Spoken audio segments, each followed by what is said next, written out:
प्यारे साथियों, अस्सलाम वालेकुम वरहमतुल्लाहि वबरकातुहू। दिलों में हुब्बे वतन है अगर तो एक रहो, दिलों में हुब्बे वतन है अगर तो एक रहो, निखारना यह चमन है अगर तो एक रहो। आज 15 अगस्त है और मैं अपने मुल्क की आज़ादी पर बेहद खुशी महसूस कर रहा हूँ और तमाम परेशान कुन हालात के बावजूद अपने पुरअज़्म जज्बात और हौसलों से कुछ बातें आप हज़रात के सामने रखने की कोशिश कर रहा हूँ। हज़रात गिरामी, किसी को खबर नहीं कि 1947 में हमारा मुल्क अंग्रेजों की गुलामी से आज़ाद हुआ और यहाँ के बसने वाले सभी रंगों नस्ल के लोगों को आज़ादी की जिंदगी मिली।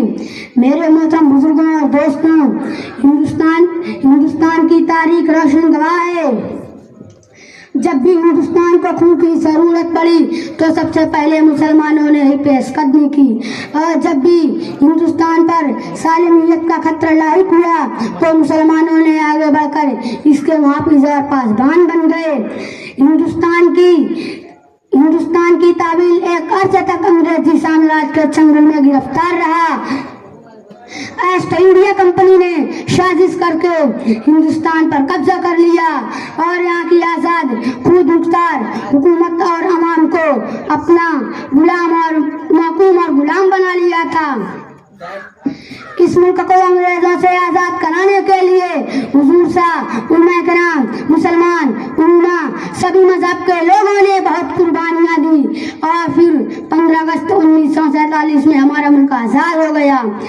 और फिर 2 साल 11 माह 18 दिन के बाद एक आईन लागू हुआ जिसमें सभी मजहब के लोगों को अपने अपने मजहब पर अमल करने की खुली आज़ादी दी गई।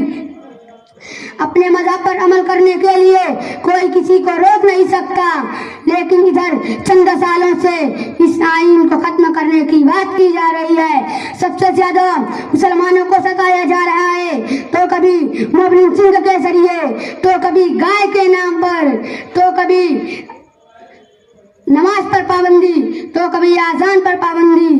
गर्ज हर तरफ से ट्रेन और बस अड्डों पर नमाज पढ़ने की ममानियत, गर्ज हर तरह से इस मुसलमानों की आज़ादी को छीनने की कोशिश की जा रही है। मुसलमान को इस मुल्क का दुश्मन बताया जा रहा है। जान लें, मुसलमान इस मुल्क का दुश्मन नहीं है। इस मुल्क को आज़ाद कराने के लिए मुसलमानों ने अपने तन मन धन की बाजियां लगानी थी। इसलिए हम सबको मिलजुल कर रहना चाहिए, भाईचारे को बरकरार रखना चाहिए। हमारे लिए बढ़ा